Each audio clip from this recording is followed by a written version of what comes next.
Assalamu alaikum warahmatullahi wabarakatuh. Welcome dear students. So finally हम आखिरी पड़ाव पे पहुंच गए. ये जो आज का लेक्चर है, जैसे कि आप यहाँ पे देख रहे हो, I have written here objectives.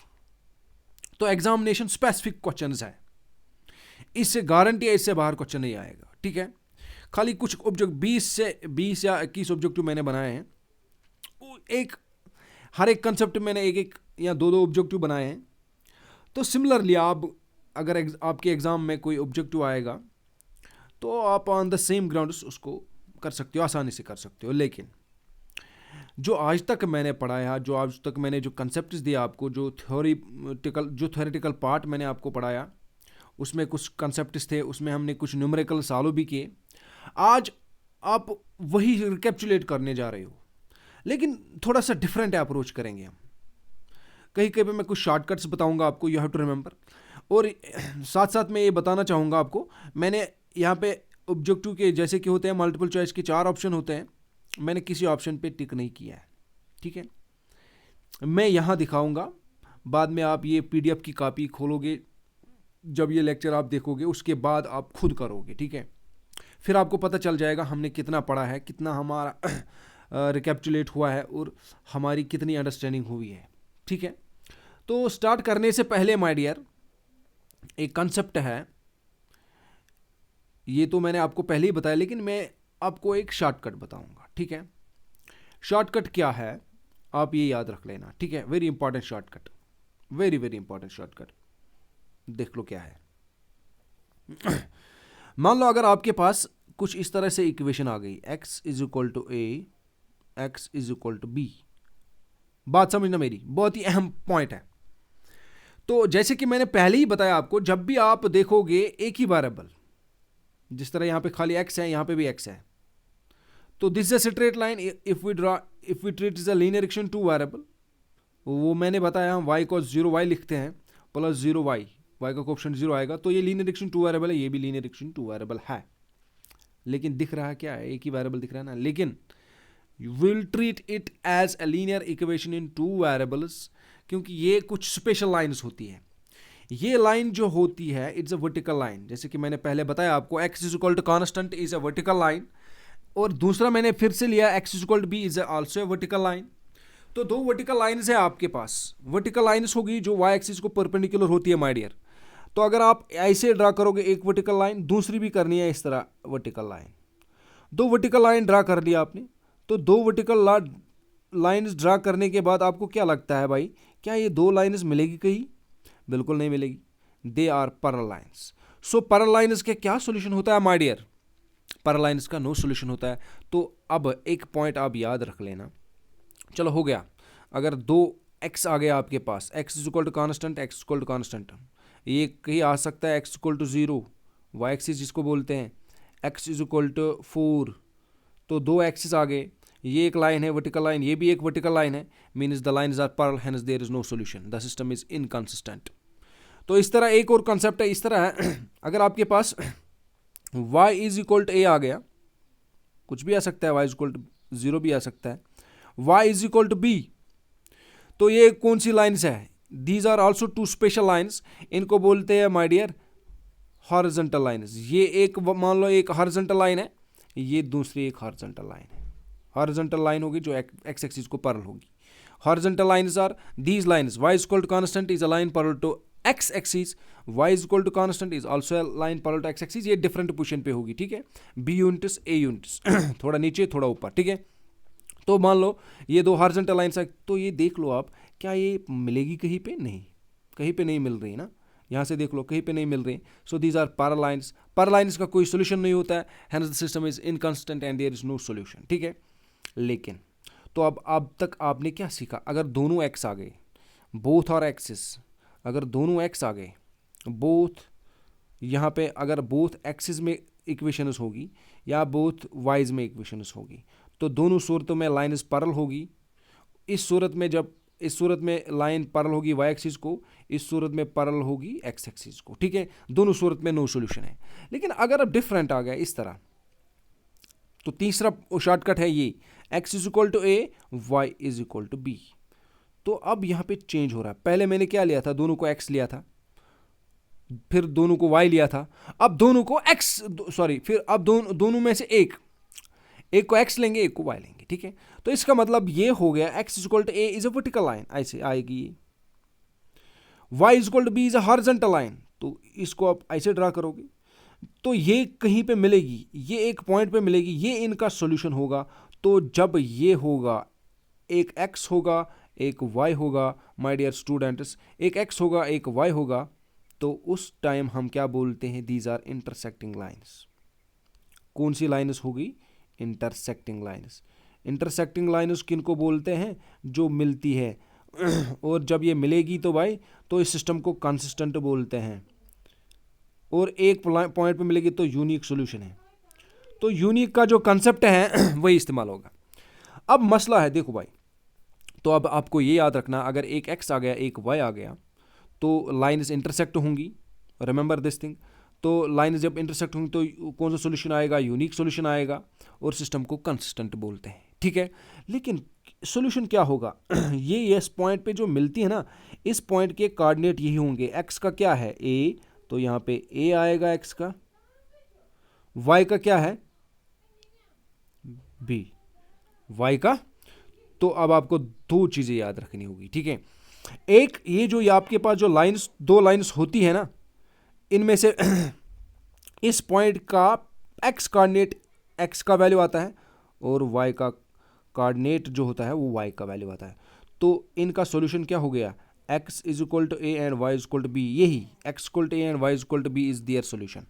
तो सिंपल लफ्जों में आप ये याद रखोगे, अगर आपके पास एक x होगा दूसरा y होगा, तो एक हॉरिजॉन्टल लाइन आ गई, ये वर्टिकल लाइन आ गई, ये हॉरिजॉन्टल लाइन, ये मिलेगी एक पॉइंट पे, lines are intersecting, unique solution. किस पॉइंट पे मिलेगी, यही a कामा b पे मिलेगी, यहाँ पे मैंने लिखा ये इनका इंटरसेक्टिंग पॉइंट होगा। और सॉल्यूशन क्या होता है, सॉल्यूशन इन लाइन्स, इस क्योंकि ये सिस्टम ऑफ इक्वेशंस बनेगा, सॉल्यूशन क्या होता है, सॉल्यूशन होता है x का वैल्यू और y का वैल्यू, वो गिवन ही होगा, x is equal to a solution value of x, y is equal b is value of x। तो अब चलते हैं ऑब्जेक्टिव पे तो अब तक आपने ये याद रखा, अगर दोनों x आ गए नो सॉल्यूशन, अगर दोनों y आ गए नो सॉल्यूशन, अगर एक x आ गया एक y आ गया then there is a unique solution, और जो x का वैल्यू होगा एंड y का वैल्यू होगा वो बनता है, उस पॉइंट्स के कोऑर्डिनेट बनते हैं, ठीक है।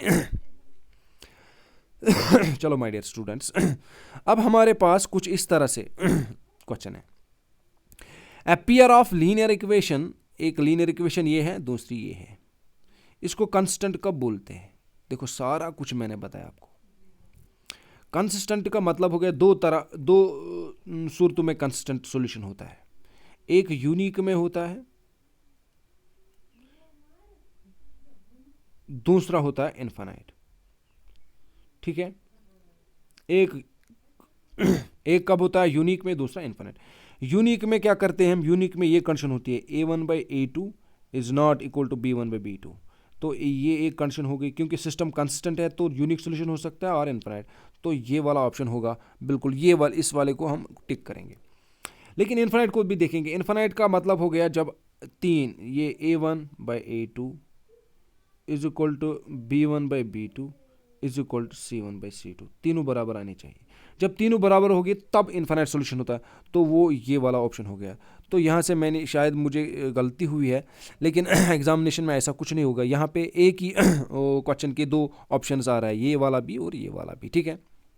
तो मान लो ये समझाने के लिए है, एग्जामिनेशन में ऐसा कुछ नहीं होगा, तो इसके ये दोनों ऑप्शन आ रहे हैं, ठीक है। तो कंसिस्टेंट सिस्टम में क्या क्या होता है, एक यूनिक सॉल्यूशन होता है और एक इनफाइनाइट सॉल्यूशन होते हैं, ठीक है।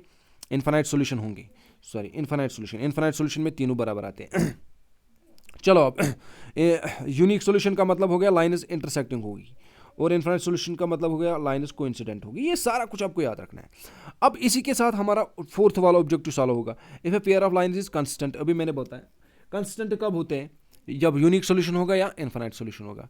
तो यूनिक सॉल्यूशन में लाइन्स क्या होगी, इंटरसेक्टिंग, और कोइंसिडेंट लाइन्स होती है जब इनफाइनाइट सॉल्यूशन होगी।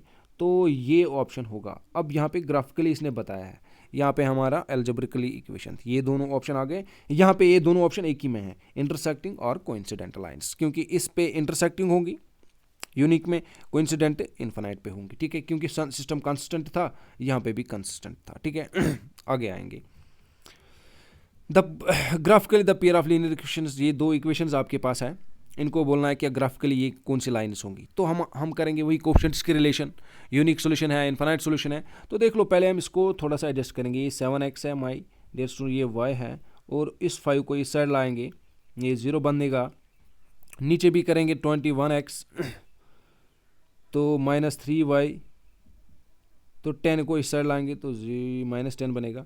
तो अब वो कोएफिशिएंट्स की रिलेशन a1/a2, a1/a2 आ गया 7/21, a1/a2, 7 1 7, 7 3 तो 1/3 आ गया यहाँ से। दूसरा करेंगे b1/b2, b1 हो गया y के coefficient, b1 is -1 and b2 is -3, minus minus goes, वहाँ पे बचा क्या 1/3, यहाँ पे भी 1/3। फिलहाल पहले दो बराबर आ गए। अब तीसरा देखते हैं 5/10, 5/10 माइनस है दोनों माइनस है, माइनस माइनस, 5 1 5, 5 2 10, तो ये वाला भी आ गया 1/2। ये देख लो, पहले दो 1/3 1/3 तो इक्वल, तीसरे में आ गया 1/2 तो नॉट इक्वल। तो ये आ गया इस तरह a1/a2, पहले दो बराबर, a1/a2 is not equal, a1/a2 is equal to b1/b2 is not equal to c1/c2। जब ऐसी सिचुएशन होती है, पहले दो बराबर होते हैं, तीसरा बराबर नहीं होता है, उस टाइम कौन सा सोल्यूशन होता है? No solution. तीनों बराबर होंगे तो infinite solution. No solution, no solution मतलब हो गया लाइन्स कहीं पे नहीं मिलेगी। तो लाइन्स क्या होगी जब कहीं पे नहीं मिलेगी? तो लाइन्स पैरेलल होगी। तो यहाँ इसका ये ऑप्शन आएगा। Then two lines which are intersecting lines होंगे? नहीं। पैरेलल लाइन्स होंगे? बिल्कुल। Intersecting at 2 points? No. Coincident lines भी नहीं है, ठीक है। इसी तरह एक और ऑब्जेक्टिव करेंगे हम, द पेयर ऑफ इक्वेशंस। इसने ये इक्वेशन दिया 3x - 5y is equal to 7, तो इस 7 को यहाँ पे लाएंगे, -7 इज इक्वल टू 0। यहाँ पे -6x प्लस 10y -7 फिर से यहाँ पे आएगा इज इक्वल टू 0। फिर से वही कोएफिशिएंट्स की रिलेशन, x का कोएफिशिएंट है 3/6, ये -6 तो माइनस ऊपर लिखते हैं, 3 1 3 3 2 6, तो 1/2 आ गया, -5/10, 5 1 5, 5 2 10, तो आ गया यहाँ से भी -1/2 है ना, माइनस यहाँ पे -1/2 -1/2, तो पहले दो बराबर। तीसरा देखते हैं 7/7 आएगा, -7/7, माइनस माइनस माइनस गो, 7 1 7, तो ये 1 आ गया। देख लो, ये यहाँ से 1 आया, यहाँ से -1/2 आया, यहाँ से -1/2 आया, तो पहले दो बराबर, तीसरा बराबर नहीं है। तो वही कंडीशन जो अभी, तो इस टाइम में क्या होता है? No solution. नो सॉल्यूशन यहाँ पे होगा, यहाँ पे दिस इज नो सॉल्यूशन, ठीक है। आगे आएंगे माय डियर स्टूडेंट्स। अब आगे वही क्वेश्चन जो मैंने आपको बताया, इनको ज़्यादा कुछ करना है। देख लो, ये x is equal to 0 vertical line means ये y एक्सिस होती है माय डियर, ये मैंने आपको पहले बताया y एक्सिस होती है। अब मैं एडिशनल इन्फॉर्मेशन यहाँ पे बोल रहा हूँ, ये y एक्सिस होती है, वो पहले ही बताया। तो एक वर्टिकल लाइन ऐसे x²5, ये भी एक वर्टिकल लाइन होगी यहाँ पे। तो ये मिलेगी कहीं पे? बिल्कुल नहीं मिलेगी। कौन सा सॉल्यूशन? नो सॉल्यूशन, ये वाला ऑप्शन। क्योंकि मैंने बोला दोनों एक्सिस नो सॉल्यूशन, दोनों वाइज नो सॉल्यूशन। अब यहाँ से देख लो, एक x आ रहा है, एक y आ रहा है। अभी बोला मैंने एक x आएगा, एक y आएगा, तो कौन सा सॉल्यूशन होगा? तो सॉल्यूशन होगा यूनिक। लाइन्स इंटरसेक्ट हो रही हैं, लाइन्स इस तरह इंटरसेक्ट होंगी। कौन से पॉइंट पे इंटरसेक्ट होंगी? इस वाले पॉइंट। इसके क्या कोऑर्डिनेट होते हैं? x का वैल्यू -4, y का वैल्यू -5। तो अब कौन सा ऑप्शन है? इंटरसेक्टिंग है, हाँ, एट -5, 4 नहीं, -4, 5 है कहीं पे? ये वाला ऑप्शन है। ये नहीं आएगा, ये नहीं आएगा, ये वाला सही है, ठीक है। Intersecting lines. For what value of k, objective number 7, for what value of k my dear students, यहाँ पे बोल रहा है for what value of k do the equations, ये जो दो इक्वेशंस है आपके पास, ये वाली और ये वाली, represent coincidental lines. Coincidental lines कौन सी लाइंस होगी? जिनका होता है इनफाइनाइट सॉल्यूशन। इनफाइनाइट सॉल्यूशन में माय डियर आपको ये नॉलेज होनी चाहिए, a1/a2 is equal to b1/b2 is equal to c1/c2, सारे के सारे बराबर आते हैं ना इनफाइनाइट सॉल्यूशन। तो वैल्यू देंगे, a हो गया x का कोएफिशिएंट 2 अपॉन यहाँ से नीचे x का 3, दूसरी इक्वेशन में is equal to b1/b2, b1 हो गया y का -3 है, और यहाँ पे नीचे y का k है। तीसरा करने की जरूरत, तीसरा है 10/15, इसको छोड़ देंगे। देखो, हमें k का वैल्यू का निकालना, एक इक्वेशन में से निकल आएगा, 2 × k हो गया 2k, 3 3 ज़ार हो गया 9 -9 आएगा। के कितना आएगा माय डियर स्टूडेंट्स, के कितना, सॉरी एक मिनट, तो माय डियर स्टूडेंट्स के आएगा -9/2। तो ये 2 यहाँ से डिवाइड होता है, -9/2 आ गया आंसर, -9/2 ये वाला आंसर है इसका, ठीक है। तो अब हमारे पास एक और इक्वेशन है, वो कुछ इस तरह से है कि गिवन लाइन 2x + ky = 1, और ये वाली है पैरेलल लाइंस का क्या होता है, no solution, means coefficients are like this, a1/a2, b1/b2, c1/c2, ठीक है। तो हम क्या करेंगे यहां से देख लो, a का कोएफिशिएंट 2 है और a2 का यहाँ पे 3 है, is equal to b1/b2, b1 k है और उसका b2 का क्या है -5, इन्हीं दो से निकलेगा आंसर, इसको लिखने की जरूरत ही नहीं तीसरे को। यहाँ देख लो ये -5 × 10 5, इसके क्रॉस करेंगे, 5 2 = 10, ये 3k आ गया। अब k का वैल्यू निकालना है, 3 यहाँ से डिवाइड होगा, तो क्या आएगा आंसर, क्या आएगा -10/3 है कहीं पे, बिल्कुल पहला वाला ऑप्शन ही है, ठीक है। एक और इक्वेशन है, on one equation of pair dependent linear equation is dependent आपको मैंने बोला है, डिपेंडेंट कब बोलते हैं, जब इनफाइनाइट सॉल्यूशन होंगे, इंडिपेंडेंट कब बोलते हैं, जब यूनिक सॉल्यूशन होगा। डिपेंडेंट में इनफाइनाइट सॉल्यूशन होंगे, तो ये आपका सिस्टम डिपेंडेंट है, ये एक इक्वेशन उसकी दी है। डिपेंडेंट का मतलब हो गया सारे कोएफिशिएंट्स प्रोपोर्शनल आएंगे, तो हमारे पास इक्वेशन है 2x + 5y + 3, हम इसको इस साइड लाएंगे, -3 = एक इक्वेशन है, दूसरी निकालनी है। देख लो क्या करेंगे क्या ये पहली दूसरी इक्वेशन हो सकती है, क्योंकि सिस्टम डिपेंडेंट है, डिपेंडेंट का मतलब होगा इनफाइनाइट सॉल्यूशन क्या हो सकती है, इनफाइनाइट में सारे कोएफिशिएंट्स आने बराबर चाहिए, ठीक है। अगर हम ये वाली इक्वेशन इसको डिवाइड करेंगे, मान लो इसके कोएफिशिएंट्स यहाँ पे 2 है, यहाँ पे 5 है, कोएफिशिएंट यहाँ पे भी 2, यहाँ पे भी 5, यहाँ पे भी 2, यहाँ पे भी 5, जब हम डिवाइड करेंगे 2/2 तो 1 आएगा, जब हम करेंगे डिवाइड 5/5 तो 1 आएगा, तो दोनों बराबर आ गए, तीसरा भी बराबर आ जाए। तीसरा यहाँ पे देख लो, तीसरा -3 है और यहाँ से इस साइड चलो 6 लिखा है इसने, तो दोनों इस साइड है माइनस, इसको भी यहाँ लाएंगे तो -6 आएगा, तो 1/2 आएगा। तो देख लो पहले दो बराबर आ गए 1 1, लेकिन तीसरा भी बराबर आना चाहिए, डिपेंडेंट हो गया इनफाइनाइट में सारे बराबर होते हैं रेशोज, तो तीसरा बराबर नहीं है, ये आंसर नहीं हो सकता है। उसी तरह अगर हम इसको इसके साथ देखेंगे, ये यहाँ पे पहला क्वेश्चन 2 है, यहाँ पे 3 है, तो 2/3 आएगा। देखते हैं ये दूसरा 5 है, यहाँ पे 5 है, 5/5 आएगा, तो देख लो 5/5 हो गया 1, 2/3 डिफरेंट, ये डिफरेंट है, हमारे सारे बराबर आने चाहिए, ठीक है। अब तीसरा देखते हैं, हमारा वही ऑप्शन होगा जहां सारे बराबर आएंगे। ये यहाँ पे -10 है, तो 2 को -10 डिवाइड करेंगे, तो ये 2 1 2 5 तो 1/5 माइनस, दूसरा यहाँ पे 25 है, यहाँ पे 5 है, 5/25 -25, तो ये आएगा 5 1 5 5 5 25 -1/, तो पहले दो बराबर आ गए। तीसरा भी देखते, तीसरा भी बराबर आना चाहिए, तीसरा -3 यहाँ से और यहाँ से +15, 3 1 3 3 5 15, तो ये भी 1/5 माइनस, ये भी 1/5 माइनस, ये भी 1/5, ये वाली इक्वेशन ने इनको सेटिस्फाई कर लिया, सारे रेशोज इस इक्वेशन पे बराबर आए। तो पहली इक्वेशन ये होगी और दूसरी ये, तो इसका ऑप्शन ये वाला आएगा, ठीक है। आई होप कि क्लियर हो गया होगा आपको। चलो अब एक और ऑब्जेक्टिव देखते हैं।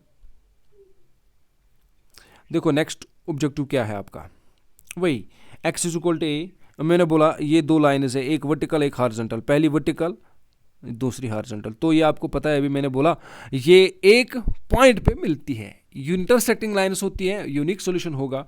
अब ये बोलता है देन द इक्वेशंस, सॉरी लेकिन यहाँ पे कुछ डिफरेंट सिचुएशन है, the solution of the equation this and this then the values of a. ये बोलता है अगर x a के बराबर है, y b के बराबर है, अभी ये मान रहा है, तो बोलता है इनका वैल्यू निकालो आप, यहाँ पे किनका वैल्यू, यहाँ से मान लो इसका सोल्यूशन निकालो, इन दो इक्वेशंस का, find the values of a and b. तो आपको एक्चुअली सोल्यूशन निकालना, ए क्या है, एक्स का वैल्यू, बी क्या है। देखो अब हमारा वो elimination method, cross multiplication method, वो भी कर सकते हैं, लेकिन अब हमारे पास 4 ऑब्जेक्टिव 4 ऑप्शन हैं, इन्हीं पे ट्राई करेंगे क्या ये सही है कि नहीं। या अगर आपके पास टाइम नहीं है तो हम सीधे करेंगे इसका आंसर, कौन सा क्रॉस मल्टीप्लिकेशन मेथड करेंगे तो वहाँ से निकलेगा।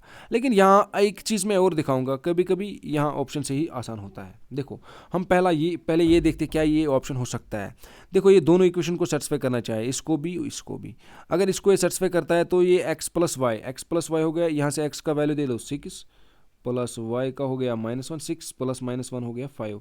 तो पहली इक्वेशन को सेटिस्फाई कर रहा है, हाँ 5 आ रहा है। दूसरी को भी करना चाहे 2x है, वो 2x का वैल्यू आएगा 6 प्लस माइनस है, फिर यहाँ पे देख लो माइनस है 3y का हो गया वैल्यू -1। तो माय डियर ये आ गया 2 6 12 माइनस हो गया प्लस 3 1 3 72 के 15 15। तो क्या ये 15 है? नहीं, ये 4 है। तो पहला ऑप्शन नहीं है। ठीक है, इस तरह आप क्या करेंगे, इस तरह हम क्या करेंगे, दूसरा देखते हैं। दूसरा है 2, 3। तो यहाँ पे इनको ऐड करना है 2 + 3 x + y। x का वैल्यू 2 अगर होगा तो y का वैल्यू अगर 3 होगा तो इनको ऐड करने से आएगा 5। तो पहली इक्वेशन सेटिस्फाई है। दूसरी देखते हैं, दूसरी सेटिस्फाई होगी।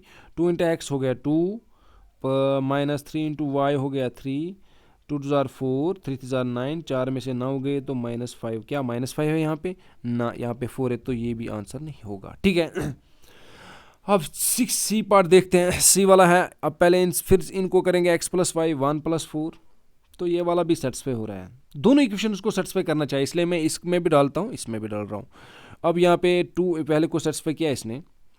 2 × x का हो गया वैल्यू 1, c से 1 -3 × 4 4 3 12। तो 2 - 12 आ गया, 2 में से 12 गए तो -10। क्या ये -10 ऊपर है? यहाँ पे -10 है ना, यहाँ पे -10 नहीं है, 4 है। तो ये वाला ऑप्शन भी नहीं है, ये भी नहीं है माय डियर। तो अब आपने क्या किया, इसको बोलते हैं ऑड वन आउट। अब ये भी नहीं है, ये भी नहीं है, ये भी नहीं, तो बचा क्या? ये ऑप्शन ऑब्वियसली होगा। ठीक है, इसको देखने की जरूरत ही नहीं। ठीक है ये होगा, आप चेक कर लेंगे।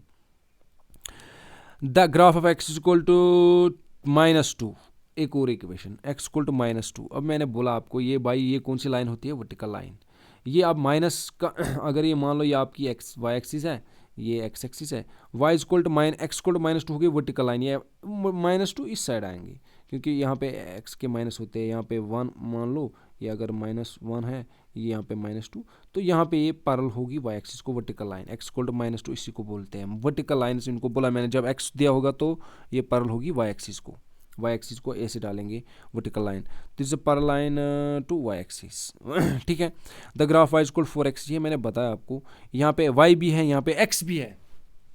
गायब क्या है आपका? एब्सेंट क्या है आपका? कांस्टेंट एब्सेंट है। ऐसी इक्वेशंस मैंने बताया आपको, y = 4x। तो कांस्टेंट नहीं है भाई, कांस्टेंट नहीं है तो कौन सी इक्वेशन होगी? ये स्ट्रेट लाइन ही है। स्ट्रेट लाइन कौन सी स्ट्रेट लाइन? ऑरिजिन के थ्रू पास होती है, ये भी बताया मैंने पहले इंट्रोडक्शन में, पासिंग थ्रू ऑरिजिन। ठीक है, कांस्टेंट नहीं है तो पासिंग थ्रू ऑरिजिन।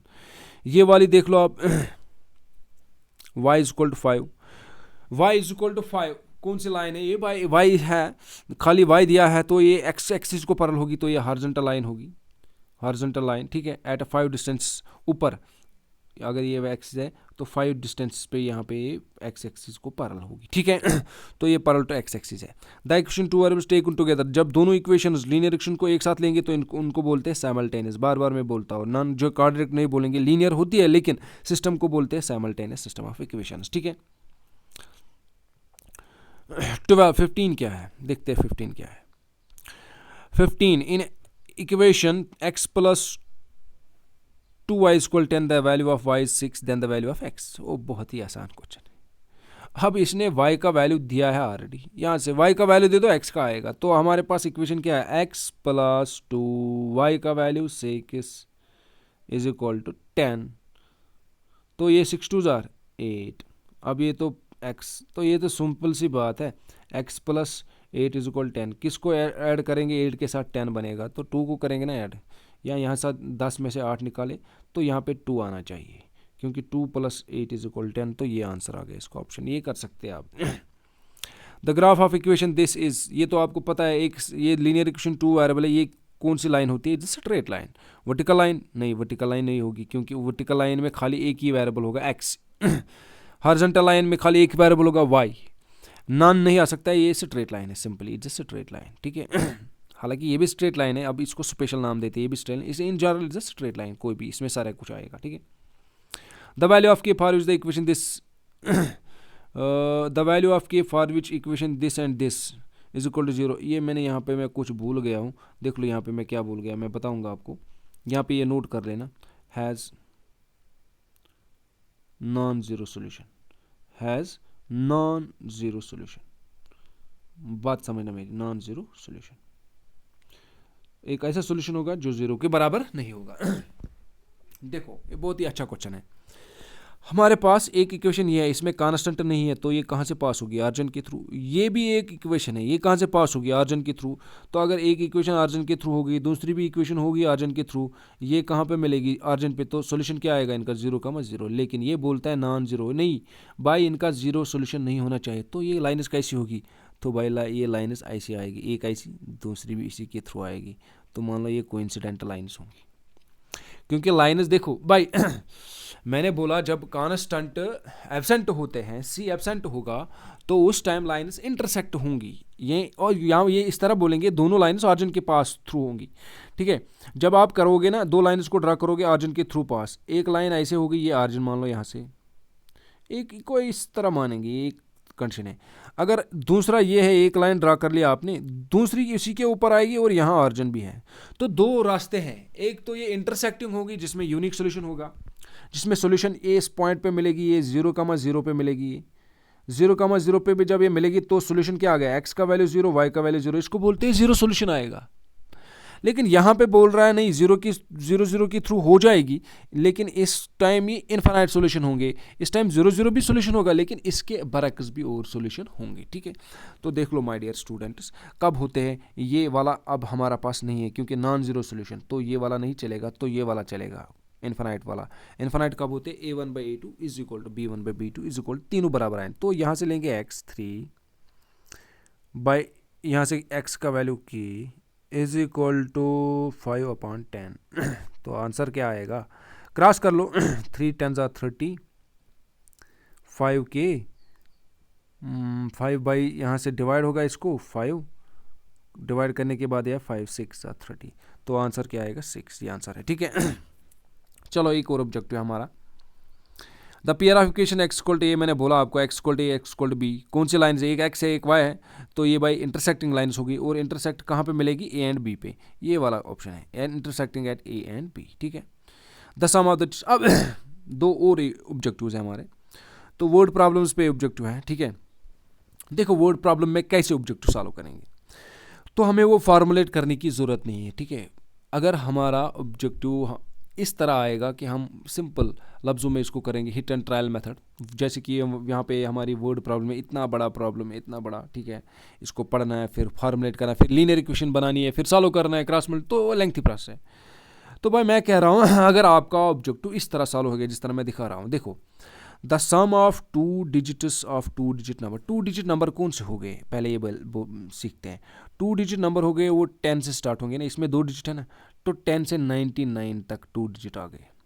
ये बोलता है इसी में से कोई नंबर है 10 से 99 तक 2 digit number, the sum of digits, लेकिन वो वाला 2 डिजिट नंबर है जिसके डिजिट्स का सम 9 होगा तो ऑप्शन ये हो सकता है 1 8, तो अगर डिजिट्स का ऐड करेंगे 8 + 1 हो गया 9, तो दूसरा हो सकता है 2, कौन आएगा 2 7 27, इनका डिजिट्स का भी सम 9 है। तो माय डियर और कौन सा आ सकता है 36, और कौन आ सकता है 40, शाबाश 45, और कौन आ सकता है 54, इनका भी डिजिट्स, और कौन आ सकता है 60, शाबाश 63, और कौन आएगा 72, और कौन आएगा 81, और लास्ट में आएगा 90, क्योंकि यहाँ पे देख लो हर एक नंबर में डिजिट्स का सम 9 है। लेकिन अब ये बोलता है भाई सारा, क्योंकि इसमें ऑप्शन तो एक ही होगा, अब दूसरी कंडीशन देखते हैं, if 21 7 is added to it, ये बोलता है अगर ये है तो इसको 27 ऐड कर लो, या ये है तो इसको 27 ऐड कर लो, देखेंगे किसको 27 ऐड कर लेंगे डिजिट्स, फिर नंबर गेट रिवर्सड, तो रिवर्सड का मतलब हो गया अगर इसको ऐड करेंगे ना 27, तो बोलता है ये 18 को अगर क्या करेंगे ऐड 27, तो ये बोलता है इसको 81 बनेगा, ज़रा 18 को ऐड कर दो 27, तो कितना आएगा 50, ये समथिंग लाइक 35 उसी के आसपास आएगा, लेकिन इसका रिवर्स कितना है 81, इसके बराबर नहीं आएगा। अब 27 को देखते हैं माय डियर। 27 को अगर हम ऐड करेंगे कितना, 18, 27 को 18 ऐड करने से ये हो गया 15, और आ गया 2 + 1 3 4 45। लेकिन ये बोलता है रिवर्स होगा, क्या ये रिवर्स डिजिट है? रिवर्स क्या हो गया, 72, 72 के बराबर है ना, 72 के बराबर, ये ऑप्शन भी नहीं। अब 36 को देखते हैं। 36 को ऐड करेंगे ऐसे ही 17, 27 ऐड करना है तो त्रुआ लोग 3 + 2 हो गया 5 तक 63 आ गया, 63। अब यहाँ पे देख लो, ये वाला देख लो, आंसर क्या था 36 हमारा ऑप्शन, एक ऑप्शन है। इसको जब हमने 27 ऐड कर दिए तो ये आ गया 63। ये बोलता है क्या ये रिवर्स है, इनका रिवर्स करेंगे। रिवर्स का मतलब हो गया 6 पहले लिखेंगे बाद में 3, तो 63 आ गया। तो ये वाला ऑप्शन है 63। 63 है कहीं पे, वो हमारा क्या हो रहा है, ज़रा ज़रा एक मिनट चेक करते हैं, 1 minute. Okay my dear students, देखो क्या हो गया एक्चुअली, यहाँ पे जो 37 है ना, यहाँ पे एक्चुअली 36 है, ठीक है। तो ये मैं भूल गया हूँ, तो ये आप खुद कर लेना, इसको करेक्ट कर लेना, ठीक है। ये वाला इसका आंसर है, ठीक है। क्योंकि 36 को अगर ऐड करेंगे हम 18, 27 ऐड करना था, 27 ऐड करने के बाद ये 63 आ गया, तो ये 36 को रिवर्स करके 63 बनता है। तो ये बोलता था ऐड करने के बाद ये रिवर्स होना चाहिए, तो ये हो गया रिवर्स 36। ये ऑप्शन ये नहीं है, ये नहीं है, ये नहीं है। एक और last objective, father's age is 6 times sum 6 times of son's age. ये बोलता है बाप की जो एज है ना वो 6 टाइम्स ऑफ सन्स एज है, 6 टाइम्स 4 years हैंस। देखो ये बोलता है जो हमें क्या चाहिए, present age of father and son respectively. पहले ढूंढनी है सन की एज, ठीक है। तो कंडीशन लगाएंगे। देखो बोलता है फादर्स एज 6 टाइम्स, तो फादर की एज जो होगी ना वो 6 टाइम्स होगी सन्स एज। तो अगर आपके मतलब मान लो ये जो इसका बेटा है इसकी एज कुछ भी है, वो मान लो 4 हो, तो फादर की एज क्या होगी 6 टाइम्स, इसको मल्टीपल करना है 6 के साथ, तो 24। तो ये देखते हैं, पहले देखते हैं, पहले फादर की एज इसने लिखी है ना, पहले सन की एज है। तो 4 6 4 6 4 24, 6 टाइम्स ये फादर की एज है, 4 6 24, ये भी ऑप्शन हो सकता है। 5 6 30, हाँ ये भी हो सकता है। 6 6 30, ये भी हो सकता है। 3 6 18, ये वाला कट गया, क्योंकि देख लो यहाँ पे बोल रहा है ना father's age 6 times son's age. पहले सन्स एज दी इसने, present age of son and fathers respectively. ये बोलता है सन्स एज यहाँ पे देख ली पहले, बाद में फादर की एज। मैंने इसको क्यों हटाया, क्योंकि ये बोलता है फादर की एज 6 टाइम होनी चाहिए। 6 4 6 टाइम, 6 6 36, 5 6 30, 4 6 24, इन तीनों में से एक होगा। लेकिन ये बोलता है 4 year हैंस 4 year। देख लो अब हमारे पास कितने ऑप्शन आ गए, पहले 3। देख लो क्या कैसे चेक करेंगे। 4 24, दूसरा आएगा 5 30, तीसरा है 6 36। देखते हैं कौन ऑप्शन होगा, एक ही होगा आंसर। ये बोलता है 5 year 4 year हैंस मतलब हो गया अब 4 साल गुजर जाएंगे, उसके बाद जब 4 साल गुजर जाएंगे ना, तो ये सन की एज 8 बनेगी ना, बनेगी, क्योंकि ये तो ज़रूरी बात है। अगर आज अब की एज 20 है, तो 4 साल बाद कितने होंगे, 24।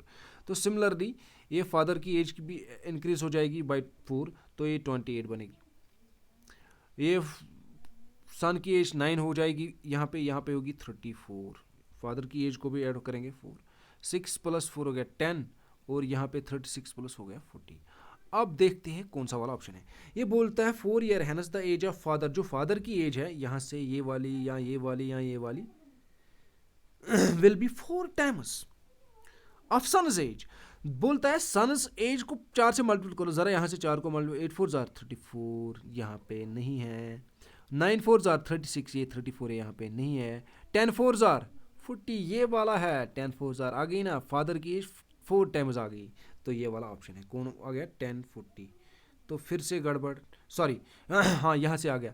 तो ये किस एज को बना, एक्चुअली हमें प्रेजेंट एज चाहिए थी, क्योंकि ये 4 साल बाद एज है। तो कौन सी एज है, अब 6,36, 6,36 है इनकी प्रेजेंट एज, ये वाला ऑप्शन है।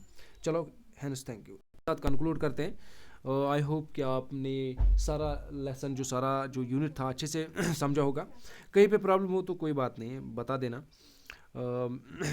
अपने टीचर्स को, जो कंसर्न टीचर है आपके, जो कोऑर्डिनेटर्स हैं आपके, उनको बोल देना, मैं हेल्प करूँगा, ठीक है। इंशाल्लाह अब हम बहुत ही इंटरेस्टिंग लेक्चर उठाने जा रहे हैं नेक्स्ट यूनिट मैं, ठीक है। थैंक्स।